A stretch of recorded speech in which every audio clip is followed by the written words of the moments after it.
Share कर सकते हैं। ठीक है, चलिए शुरू करते हैं मेंसुरेशन 11.1 का फर्स्ट क्वेश्चन। ठीक है ना,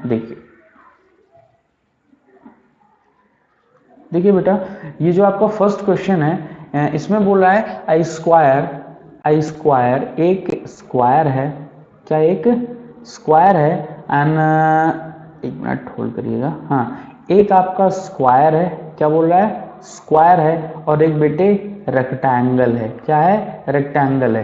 देखिए बेटा, ये मुझे स्क्वायर लग रहा है और ये मुझे क्या लग रहा है रेक्टेंगल। ठीक है ना, ये फिगर स्क्वायर है और ये रेक्टेंगल है। ठीक है ना, फील्ड है विद मेजरमेंट्स, जिनका जो मेजरमेंट्स है as given in the figure, जैसा कि फिगर में दिया गया है, फिगर में जितना वैल्यू दी हुई है बस इतनी वैल्यू हमारे पास है, and have the same perimeter.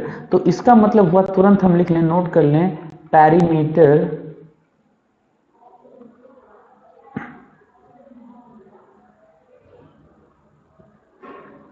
perimeter of square is equal to perimeter of the rectangle, देखिए मैं बताऊं आपको, जैसा कि अभी मैंने कॉन्सेप्ट में आपको बताया है, सिर्फ पैरीमीटर का फॉर्मूला बताया है और एरिया का फॉर्मूला बताया है, तो आपको बहुत ज़्यादा टेंशन लेने की ज़रूरत नहीं है, आपको बहुत ज़्यादा टेंशन लेने की ज़रूरत नहीं है कि इस टाइप के क्वेश्चंस अगर आ गए तो हम कैसे सॉल्व करेंगे, क्योंकि जब प्रॉब्लम में घुसेंगे तो ही उसका समाधान निकाल पाएंगे ना। बहुत सारे क्वेश्चंस हैं, तो बहुत सारे क्वेश्चंस में हम ऐसा नहीं कर सकते कि एक एक क्वेश्चन का कॉन्सेप्ट अलग से बताएंगे। जो भी कॉन्सेप्ट बताए जाते हैं नॉर्मल कॉन्सेप्ट बताए जाते हैं, और अभी जो क्वेश्चंस आप देख रहे हैं करने जा रहे हैं, इन क्वेश्चंस में अलग अलग तरीके से हमको सोचना पड़ता है हर क्वेश्चन के लिए। ठीक है ना, तो उसी चीजों को हम अभी आपको क्वेश्चन टू क्वेश्चन बताते रहेंगे और आप करते रहेंगे। बस क्वेश्चन की लैंग्वेज पे ध्यान देना है। क्वेश्चन का, किसी भी क्वेश्चन का आंसर बाहर से नहीं आता या उधर से नहीं आता, किसी भी क्वेश्चन का जो आंसर है वो उसी क्वेश्चन में ढूंढ के चीजों को, उन टूल्स को लगा के सॉल्व करने से आता है क्वेश्चन का आंसर। तो इन्हीं क्वेश्चन में ही सारा आंसर छिपा हुआ है, हमको बस समझ लेना है और वही समझाने का काम मैं यहाँ पे करूंगा आपको। तो देखिए, जो आपका फर्स्ट क्वेश्चन है, एक बार हम इसको फिर से देखते हैं।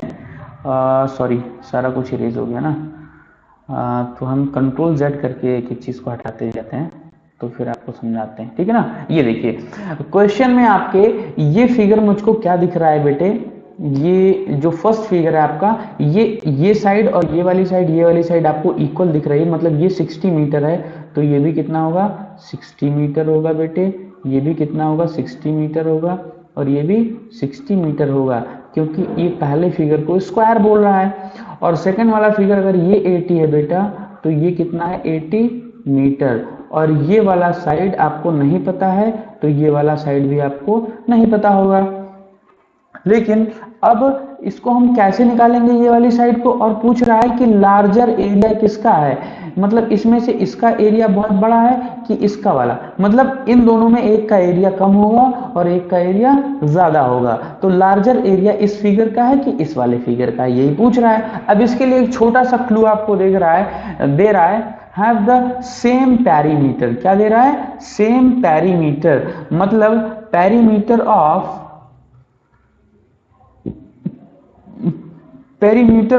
Figure A is equal to perimeter of figure number B, मतलब A का पैरीमीटर और B का पैरीमीटर सेम है, मतलब इक्वल है। ठीक है ना, तो A वाला फिगर बेटा मेरा क्या है स्क्वायर है, क्या है स्क्वायर है, और B वाला मेरा क्या है बेटे रेक्टेंगल है,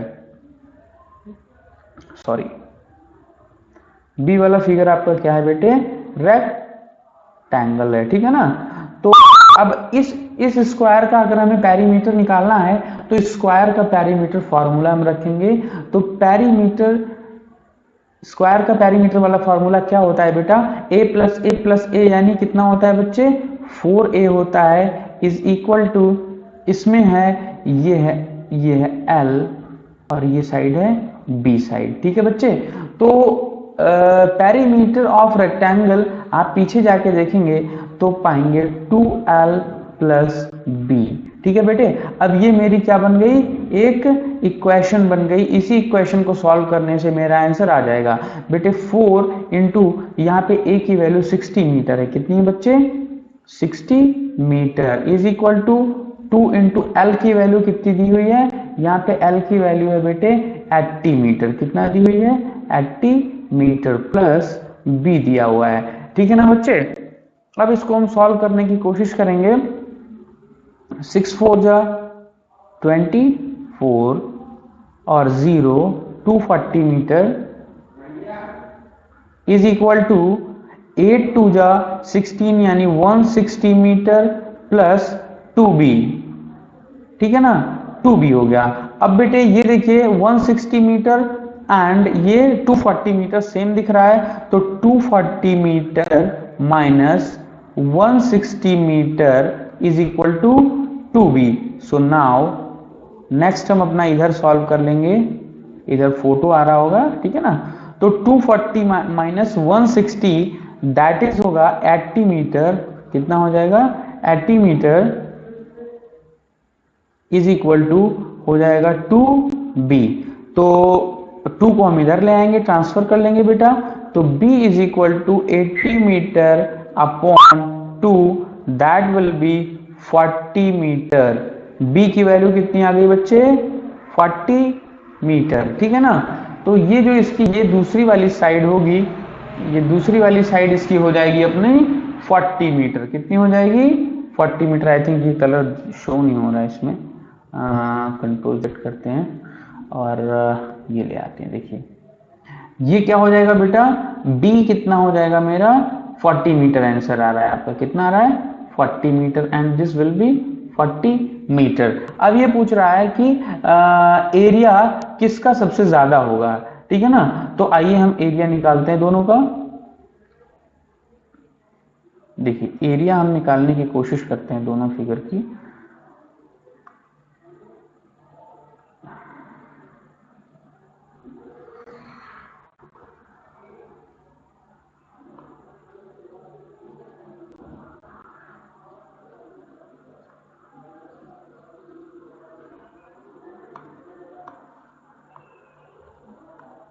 देखिए दोनों फिगर का हम एरिया निकालने की कोशिश करते हैं बेटे। तो फर्स्ट फिगर है स्क्वायर। स्क्वायर का एरिया हम निकालेंगे, तो स्क्वायर का एरिया मैंने बताया था आपको ए स्क्वायर एंड किसका एरिया? रेक्टेंगल का एरिया अगर हम निकालेंगे बेटा तो हमने बताया था L into B. Actually L into B ये भी है, लेकिन इसमें L भी से A है और B भी A है, तो इसीलिए ए स्क्वायर। तो A square is equal to 60 metre का स्क्वायर हुआ और यहाँ पे हुआ L इंटू बी क्या होगा बेटे? 80 मीटर मल्टीप्लाइड बाय 40 मीटर। ठीक है ना? तो एरिया विल बी 6 6 जा 36 एंड 00 मीटर स्क्वायर। और यहाँ पे बेटे रेक्टेंगल का आएगा 8 4 जा 32 और 00 मीटर स्क्वायर। किसका भैया लार्जर है? ये क्या पूछ रहा था? लार्जर एरिया किसका है? तो ये स्क्वायर का एरिया लार्जर है। ये 3600 आ रहा है और ये 3200 आ रहा है। This will be your answer. ठीक है ना बच्चे? सो अब हम आते हैं अपने सेकंड क्वेश्चन पे। इस क्वेश्चन में किसी को कोई प्रॉब्लम है, नहीं समझ में आया है, कमेंट बॉक्स में आप लिखिए, मैं आपको वहां पे आंसर दूंगा। ठीक है ना? हम आते हैं सेकंड क्वेश्चन पे। देखिए आपका बेटे जो सेकंड क्वेश्चन है इसमें बोल रहा है कि mister Kaushik has square plot. Mister Kaushik के पास एक स्क्वायर प्लॉट है, मतलब ये जो प्लॉट इधर शो कर रहा है अपना,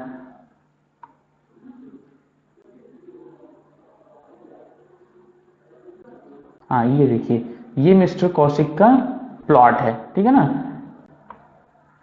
ये देखिए ये मिस्टर कौशिक का प्लॉट है और इसमें बोल रहा है हैज अ स्क्वायर प्लॉट। इनका प्लॉट कैसा है बेटे? स्क्वायर्ड शेप में प्लॉट है। ये शेप क्या है? स्क्वायर्ड है। मतलब ये 25 मीटर है बेटे, तो ये भी 25 मीटर है। ठीक है ना, स्क्वायर्ड शेप में इनका प्लॉट है मिस्टर कौशिक का।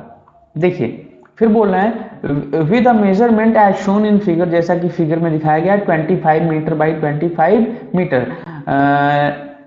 मिसेस कौशिक हैं, सॉरी ये मिसेस कौशिक हैं। She wants to construct a home, वो एक घर बनाना चाहते हैं। In the middle of the plot, plot के बीच में अ गार्डन इज डेवलप्ड, एक गार्डन डेवलप किया गया है। अराउंड द हाउस, हाउस के चारों तरफ एक गार्डन डेवलप किया गया है। Find the total cost of developing a garden, इस गार्डन का जो टोटल कॉस्ट ऑफ डेवलपिंग है, डेवलप करने का पूरा जो कॉस्ट है कितना पैसा आएगा। अराउंड द हाउस, हाउस के चारों तरफ जो दिख रहा है आपको, at the rate of 55 rupees per metre square. चलिए ठीक है, इस गार्डन का आपको क्या बताना है, डेवलप करने में कितना पैसा लगेगा। ठीक है, तो सबसे पहले हम ये देख लें कि जो कॉस्ट आ रहा है बेटे, क्या आ रहा है, cost of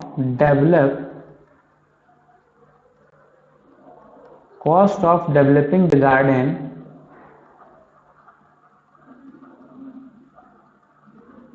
cost of developing the garden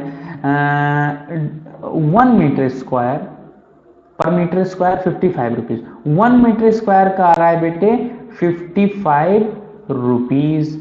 ठीक है ना, तो अब 1 मीटर स्क्वायर का इतना पैसा है, तो cost of developing the whole garden,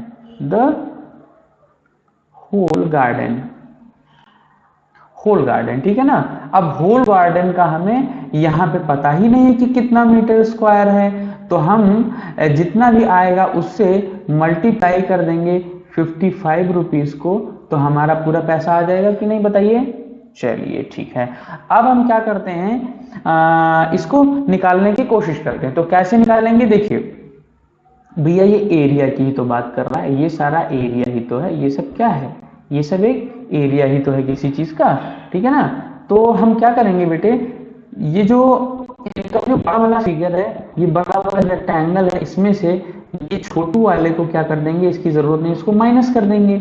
इस बड़े वाले में से इस छोटे वाले को माइनस कर देंगे, तो ये वाला जो शेडेड एरिया है इसका एरिया आ जाएगा, और फिर हम उस एरिया को यहाँ रख देंगे और पैसा हमको पता चल जाएगा कि कितने रुपए इसको डेवलप करने में लगेंगे। तो आइए हम करते हैं, देखिए area of the shaded region, देखिए क्या लिखेंगे आप, area of the garden, area of the garden मतलब शेडेड रीजन, क्या है, shaded area, shaded region is equal to area of square, भैया जो बड़ा वाला स्क्वायर है बाहर वाला, इसका एरिया माइनस एरिया ऑफ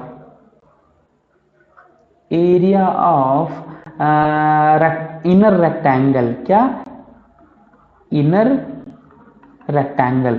भैया ये 20/15 का रेक्टेंगल है, तो ये 20 साइड है तो ये भी साइड 20 होगी, और ये 15 है तो ये भी। भैया 20 और 15 क्या बन रहा है, 20 और 15 का ये L बन रहा है, देख लो 20 और 15 का बन रहा है, इसलिए 20 और 15 का बन रहा है, इसका मतलब ये क्या है बच्चे, रेक्टेंगल है। तो चलिए हम नाउ बेटे area of the garden will be, तो आप फिर से लिखेंगे area of the garden is equal to, garden का जो एरिया होगा, एरिया ऑफ स्क्वायर, यानी इस बड़े वाले स्क्वायर का एरिया, तो स्क्वायर का एरिया क्या होता है, तो 25 स्क्वायर। ठीक है ना, 25 मीटर इसका क्या है, एक साइड है, तो 25 मीटर का होल स्क्वायर माइनस बेटे एक किसका, एरिया ऑफ इनर रेक्टेंगल, क्या है, इनर रेक्टेंगल, ये इनर रेक्टेंगल लिखा है ना, तो इनर रेक्टेंगल का एरिया क्या होगा, मैंने आपको बताया था कि B इंटू एल, यानी L शेप वाले को मल्टीप्लाई कर देते हैं, तो 15 इंटू 20 मीटर, यानी 15 मीटर इंटू 20 मीटर। ठीक है बच्चे, तो यहाँ पे कैलकुलेशन हमें करना है थोड़ा सा, देखिए is equal to 625 metre square minus 15 into 20, तो ये हो जाएगा 15 टू जा 30, 300 मीटर स्क्वायर। तो बेटा ये आ जाएगा 300 मीटर स्क्वायर, इधर माइनस होगा 625 में से, तो 325 मीटर स्क्वायर आ जाएगा एरिया। क्या आ जाएगा? एरिया ऑफ गार्डन, ठीक है ना। ये आ गया बेटा एरिया ऑफ गार्डन। तो बेटा 1 मीटर स्क्वायर का कितने पैसे लग रहा है? 55 रुपीज लग रहे हैं। 1 मीटर स्क्वायर का 55 रुपीज लग रहा है। तो बेटे 325 का, सॉरी 325 मीटर स्क्वायर का कितना रुपया लगेगा, कितने पैसे लगेंगे?